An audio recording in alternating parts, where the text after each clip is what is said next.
Wow, wow, wow. Kalau orang udah sampai di level agape ini, doa-doanya mah bukan perkara sulit buat dia. Bukan perkara sulit buat Allah untuk mengabulkan doa-doa kita. Karena udah lepas dari cinta diri.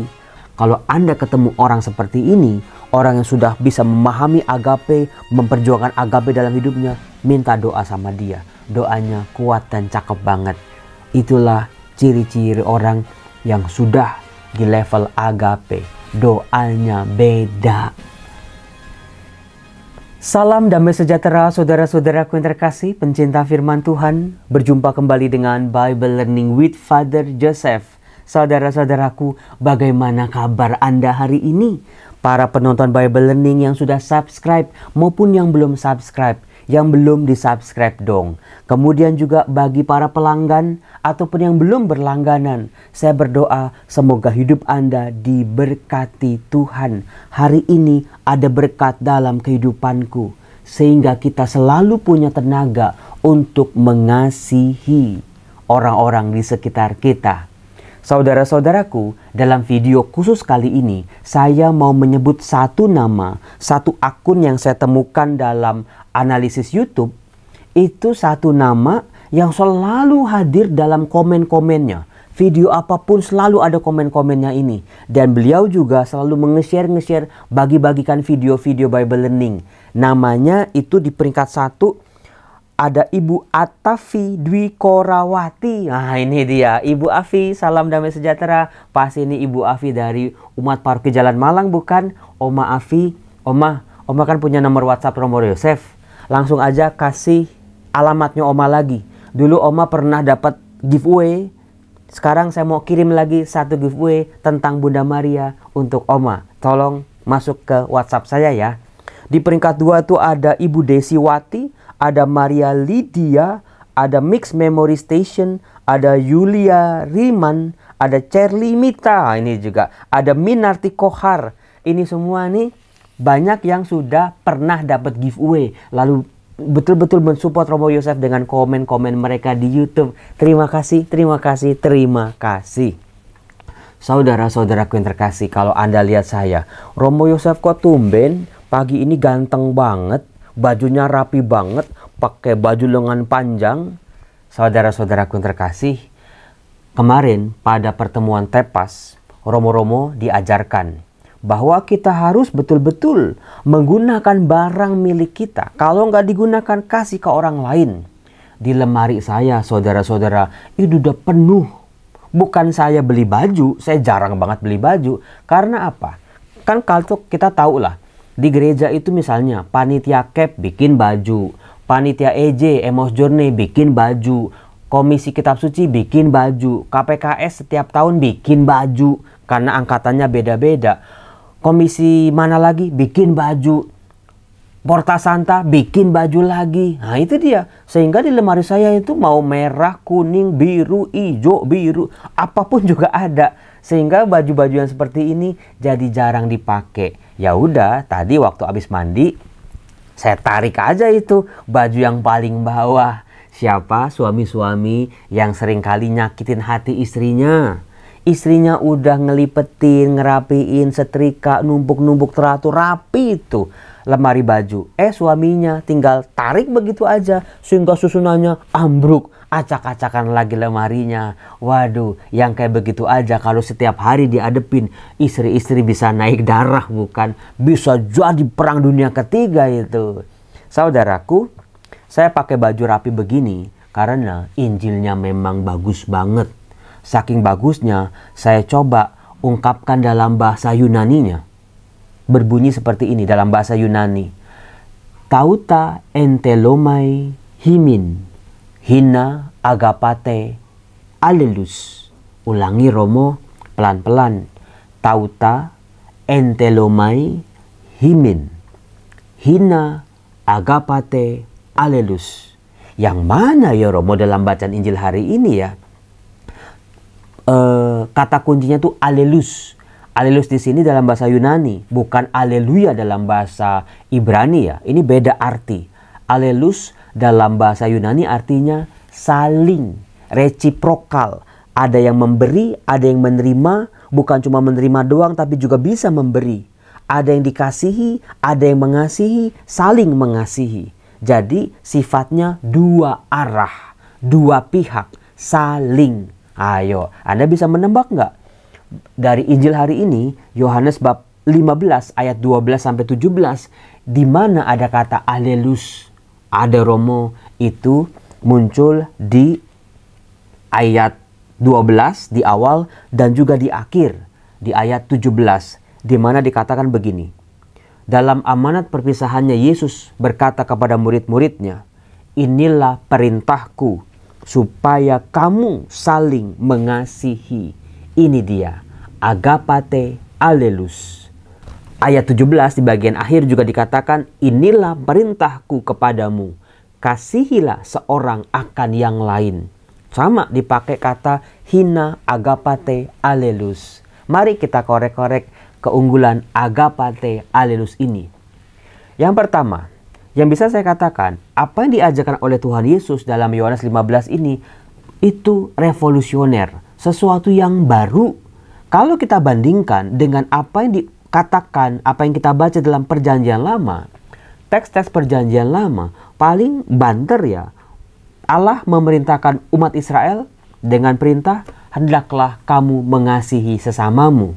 Itu, hendaklah kamu mengasihi sesamamu. Seperti Allah mengasihi umat Israel. Jadi itu perintah dalam perjanjian lama.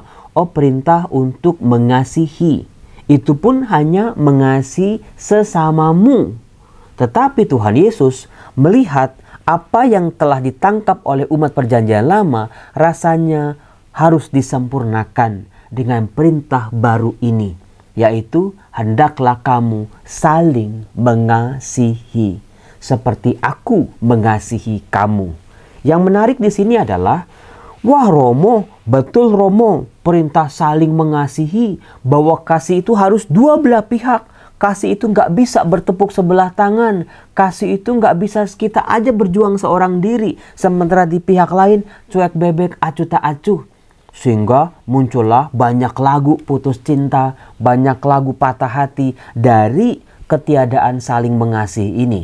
Misalnya, Bruri Peso 5 pernah mengatakan, ibu bapakku, ayah bundaku, entah kemana.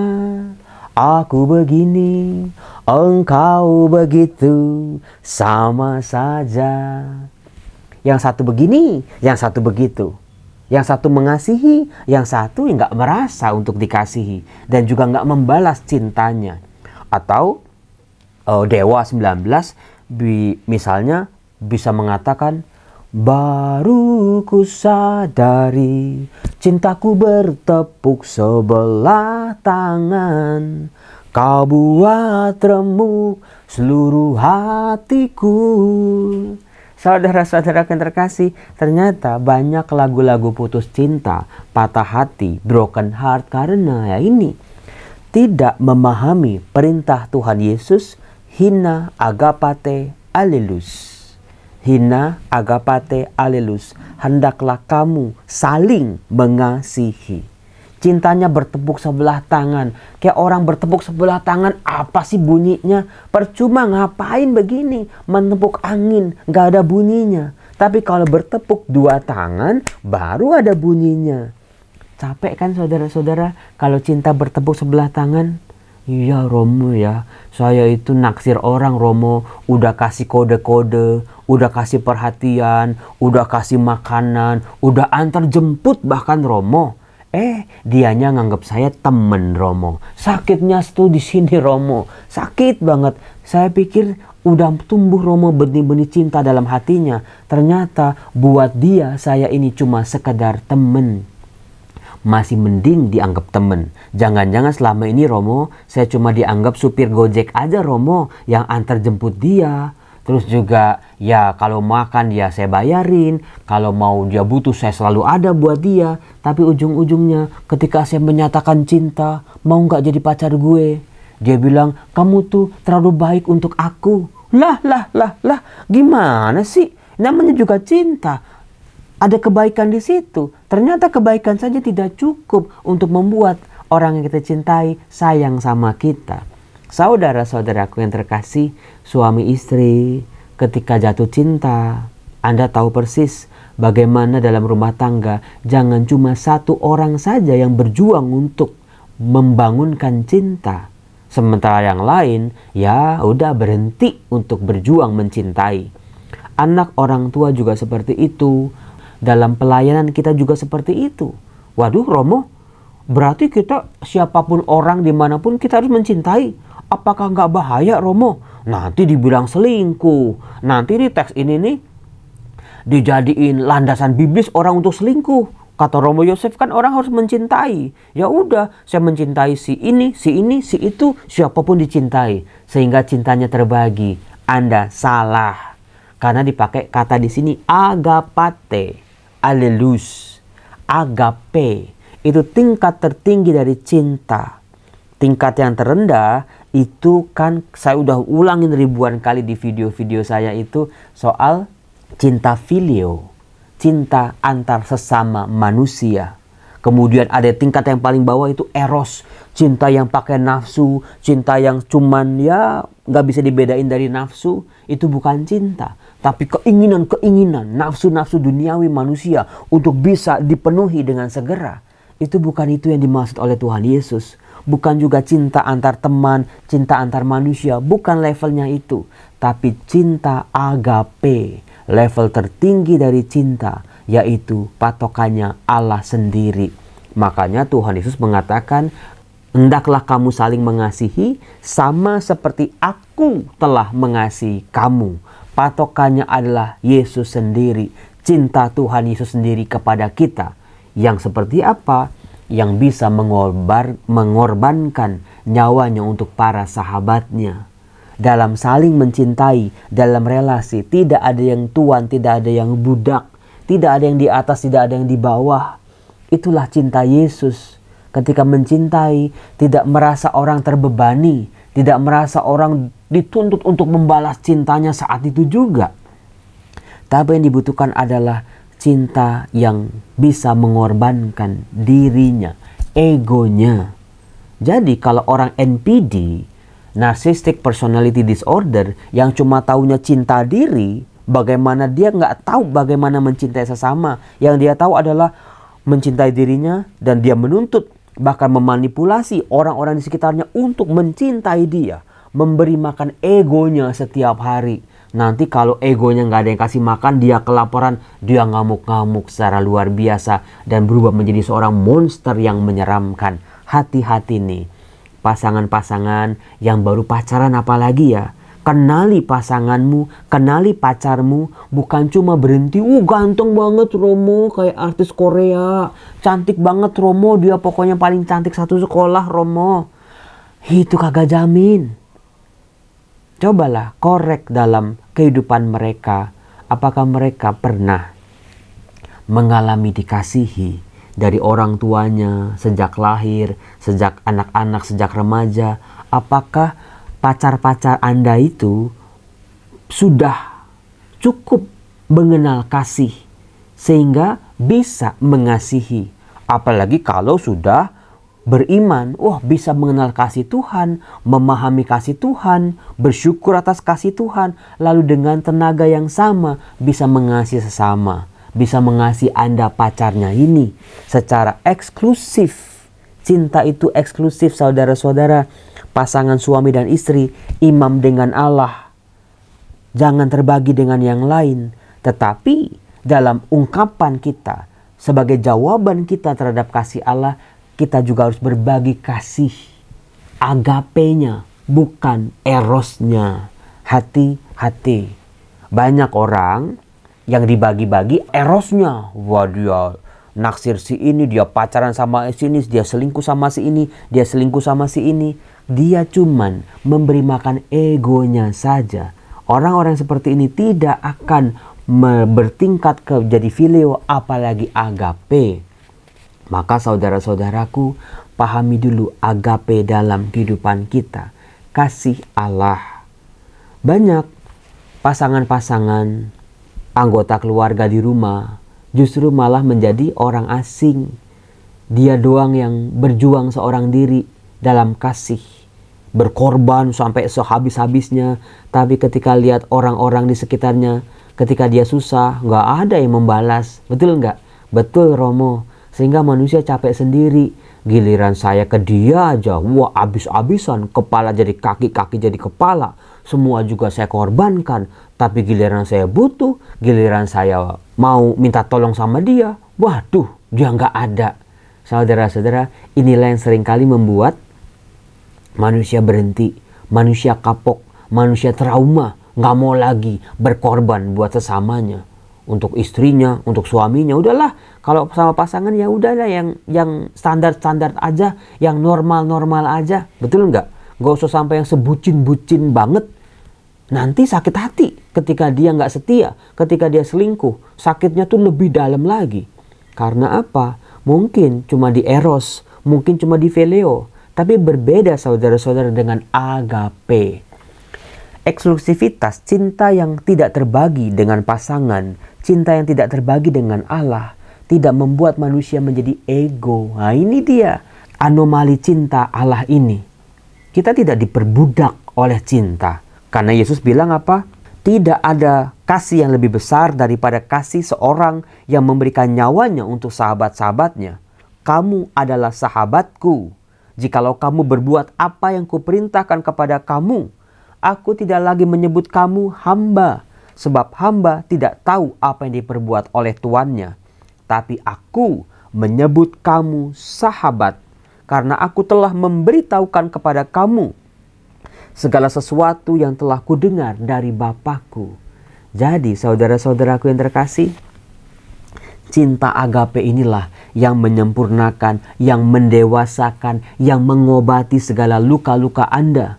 Anda itu terluka, kita terluka, itu bukan oleh tingkat agape ini. Karena kasih agape itu menyembuhkan, menyatukan. Sementara kasih phileo itulah yang seringkali merusak. Terjadi pengkhianatan di situ, apalagi yang eros, itu brutal daya rusaknya. Cinta agape tidak merusak. Kalau ada sakit hati dalam pelayanan, Romo saya udah loh, Romo melayani, saya udah Romo memberikan pelayanan di gereja dengan agape-agape. Hati-hati, kalau masih sakit hati, ada phileo yang nempel di situ, ada eros yang nempel di situ. Sehingga ketika orang memfitnah kita, orang tidak menghargai cinta kita, perhatian kita, sakit hati. Berarti kita belum sampai di level agape kalau kasih pelayanan masih bisa melukai dan menyakiti. Maka yuk beranjak dari eros ke phileo. Belajarlah itu bagaimana cara mengasihi ke tingkat agape. Di mana kasih ini menyembuhkan, kasih ini menyatukan, kasih yang seperti ini memperbaiki, menghidupkan kembali, membuat orang bertumbuh dalam cinta.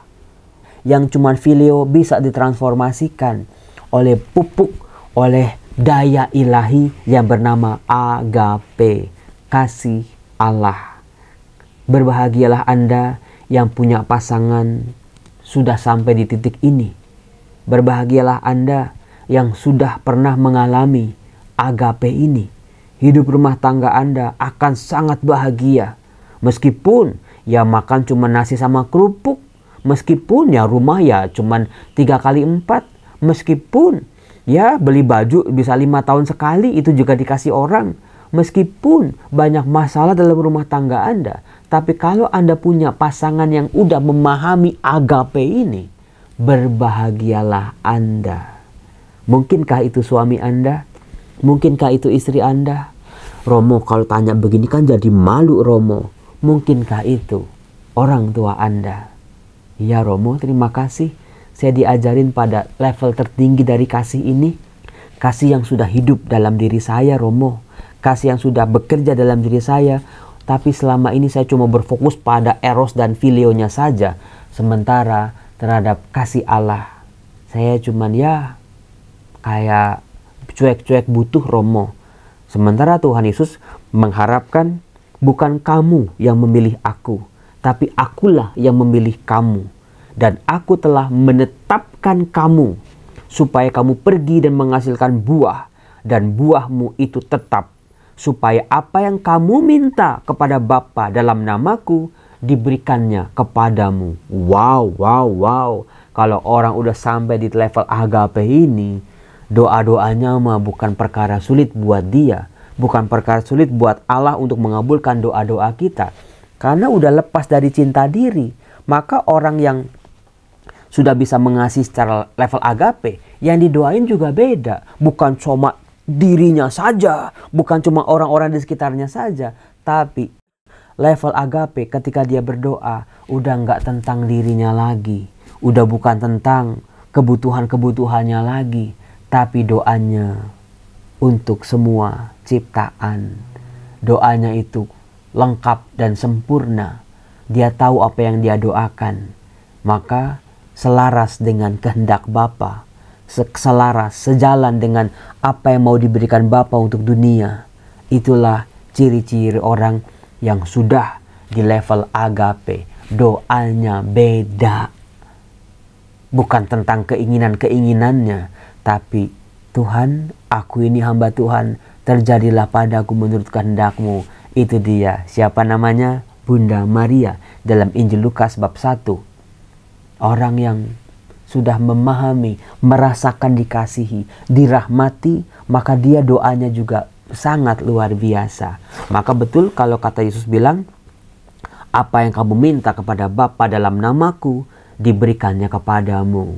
Orang yang punya daya doa, kekuatan doa yang luar biasa. Kalau Anda ketemu orang seperti ini, orang yang sudah bisa memahami agape, memperjuangkan agape dalam hidupnya, minta doa sama dia. Doanya kuat dan cakep banget. Salam damai sejahtera. Tuhan Yesus memberkati kita semua. Bye-bye.